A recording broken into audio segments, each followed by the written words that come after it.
प्रधानमंत्री नरेंद्र मोदी सोमवार को कांग्रेस अध्यक्ष मल्लिकार्जुन खड़गे के गृह राज्य कर्नाटक में थे। आपको बता दें, उन्होंने बेलगावी की सभा में कहा कि खड़गे सिर्फ नाम के कांग्रेस अध्यक्ष हैं। सबको पता है कि रिमोट कंट्रोल किसके हाथ में है। प्रधानमंत्री ने कहा कि मैं देखकर बहुत दुखी हुआ जब कांग्रेस के रायपुर अधिवेशन में खड़गे का अपमान हुआ। सब धूप में खड़े थे, लेकिन छाता खड़गे जी को नहीं, किसी और को लगाया गया। खड़गे कांग्रेस अध्यक्ष हैं, लेकिन कांग्रेस में उनके साथ जैसा बर्ताव होता है उसे देखकर पूरी दुनिया समझ रही है कि रिमोट कंट्रोल किसके हाथ में है। परिवारवाद के इसी शिकंजे में देश की कई पार्टियां जकड़ी हुई हैं। कांग्रेस का एक विशेष परिवार के आगे कर्नाटका के एक और नेता का अपमान किया गया है। साथियों, इसी धरती के संतान 50 वर्ष जिनका संसदीय कार्यकाल रहा है, ऐसे श्रीमान मल्लिकार्जुन खड़गे जी का मैं बहुत सम्मान करता हूं। उन्होंने जनता की सेवा में अपने से जो कुछ भी हुआ करने का प्रयास किया है, लेकिन उस दिन मैं देखकर बहुत दुखी हो गया जब कांग्रेस का अभी अधिवेशन चल रहा था छत्तीसगढ़ में। उस कार्यक्रम में सबसे बड़ी आयु के व्यक्ति, राजनीति में सबसे सीनियर, वहां पर खड़गे जी मौजूद थे और वो उस पार्टी के अध्यक्ष थे। धूप थी, जो भी सब खड़े थे उन सबको धूप लगना बहुत स्वाभाविक था, लेकिन धूप में वो छतरी का सौभाग्य कांग्रेस के सबसे बड़ी आयु वाले, सबसे सीनियर कांग्रेस के प्रमुख खड़गे जी के नसीब नहीं हुआ। बगल में किसी और के लिए छाता लगा गया था। ये बताता है, कहने को तो खड़गे जी कांग्रेस अध्यक्ष हैं, लेकिन कांग्रेस में जिस तरह उनके साथ बर्ताव होता है वो देखकर पूरी दुनिया देख भी रही है और समझ भी रही है कि रिमोट कंट्रोल किसके हाथ में है।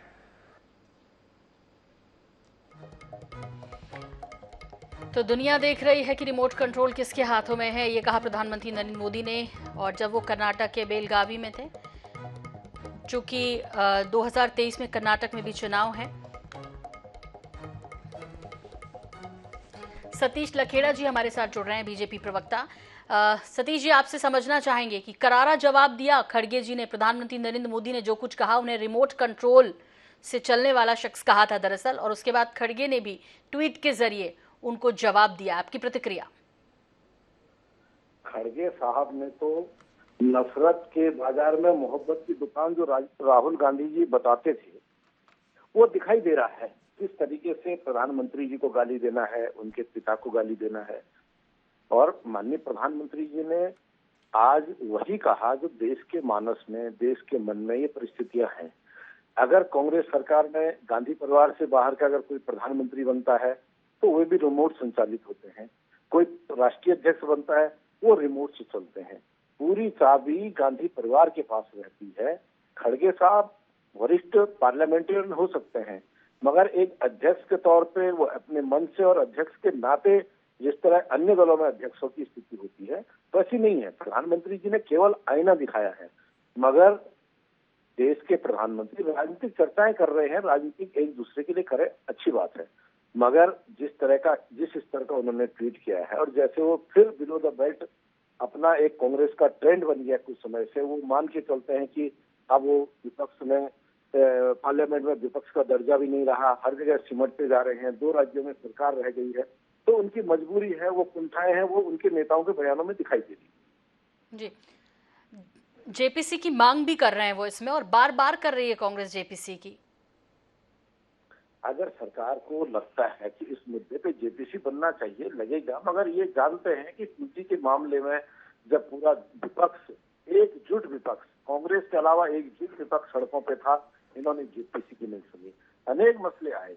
हम केवल जेपीसी को फैशन के रूप में नहीं लाना चाहते हैं।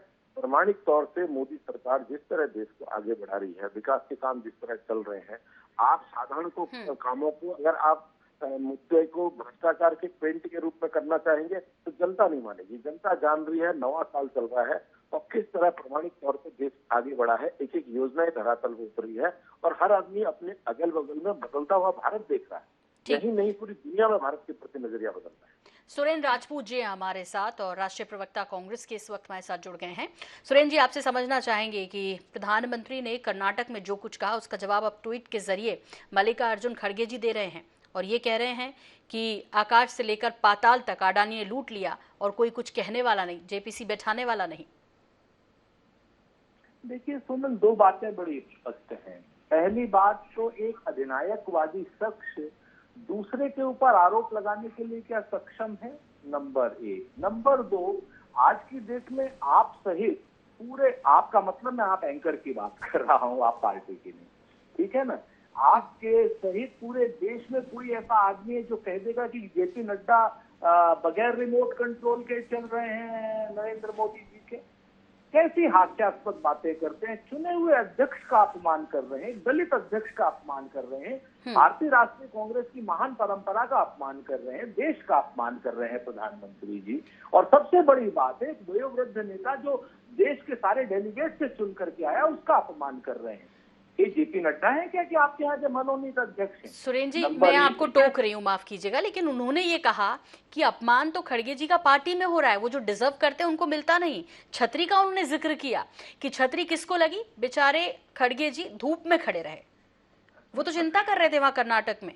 हाँ, यही तो चिंता उनकी। कहते हैं ना, दामन पे कोई छींटा ना खंजर पे कोई दाग, तुम कत्ल करो हो के करामात करो। एक बार जरा खड़गे जी से पूछ लेते कि उन्होंने छतरी खुद मना की या किसने की। और हमारे खड़गे जी की चिंता करने की जगह अगर अपने अडवाणी जी की चिंता कर लेते तो मेरे ख्याल से ये दिन नहीं देखना पड़ता। सच बात यह है कि इनको दूसरे के प्रतीकों को, दूसरे के नेताओं की चिंता करने की बड़ी आवश्यकता पड़ती है, क्योंकि इनके पास अपने लोग नहीं है। कभी ये पटेल जी की चिंता करेंगे, कभी ये क्या नाम हमारे यहाँ से अन्य नेताओं की चिंता करेंगे, कभी सुभाष चंद्र बोस की चिंता करेंगे, क्योंकि अपने तो पुरखे हैं नहीं ना इनके पास। सतीश जी इस पर काउंटर करना चाहेंगे जो सुरेंद्र जी कह रहे हैं? जरूर जरूर। सुरेंद्र जी बड़े विद्वान प्रवक्ता है, हम लगातार सुनते हैं। सुरेंद्र जी बताएंगे कि आपने जिस वास्तव में पटेल साहब का नाम लिया, सुभाष चंद्र बोस का नाम लिया, किस तरीके से उन लोगों के साथ उस कालखंड में हुआ जब नेहरू जी के अधिनायकवाद के सामने बड़े बड़े सूरमा जिन्होंने देश के लिए इतना समर्पण किया, उनको उपेक्षित किया, मगर हमने राष्ट्र नायकों का सम्मान दिया। ये नहीं माना कि वो कांग्रेस के नेता किसके थे, उनका देश के लिए कंट्रीब्यूशन था, उसका हमने सम्मान किया है।